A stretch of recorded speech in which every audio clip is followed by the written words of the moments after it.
राधे राधे सभी को, जय श्री कृष्ण।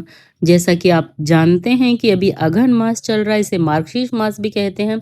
इसके बाद पौष मास की शुरुआत होने वाली है।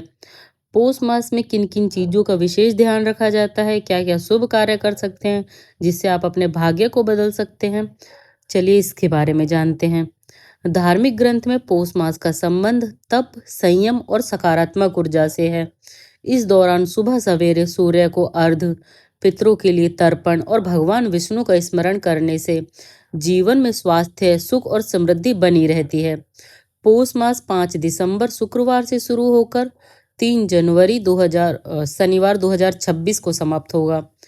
पूरे महीने सूर्य पूजा, व्रत, दान और धार्मिक पाठ को विशेष फलदायी माना जाता है। पौष महीने में सूर्य देव की पूजा को विशेष स्थान दिया गया है। इस पूरे समय प्रतिदिन सुबह तांबे के लोटे में जल, लाल चंदन और फूल डालकर ओम सूर्याय नमः या ओम आदित्याय नमः मंत्र के साथ सूर्य को अर्घ्य देना अत्यंत शुभ माना जाता है। इससे शरीर में ऊर्जा बढ़ती है, मानसिक तनाव कम होता है, स्वास्थ्य मजबूत रहता है। आदित्य हृदय स्तोत्र का पाठ। पौष मास में आदित्य हृदय स्तोत्र का पाठ करना अत्यंत फलदायी माना जाता है। इस स्तोत्र के नियमित पाठ से शत्रु भय, मानसिक परेशानियां और कई जीवन कष्ट दूर होते हैं। आदित्य हृदय स्तोत्र का पाठ मैं पौष माह शुरू होने से पहले ही जल्द ही डाल दूंगी, उसे अवश्य सुनिएगा। रविवार का व्रत। इस महीने के रविवार का व्रत बहुत शुभ माना जाता है।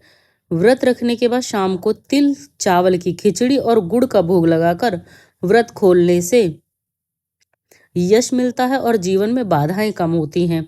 भगवान विष्णु की पूजा और दान। पौष मास को भगवान विष्णु और लक्ष्मी की कृपा पाने का समय भी कहा गया है।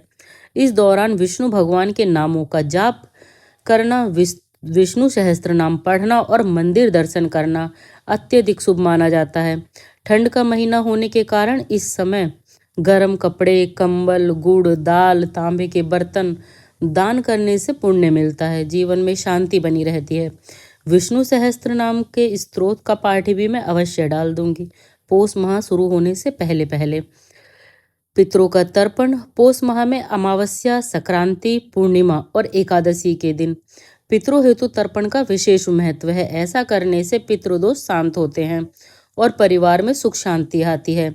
पवित्र नदियों में स्नान। गंगा, यमुना, नर्मदा या किसी भी पवित्र नदी में स्नान करने से पापों का क्षय होता है और मन को शांति मिलती है। सत्संग और धार्मिक पाठ भी अवश्य करना चाहिए। इस वीडियो में इतना ही। राधे राधे सभी को।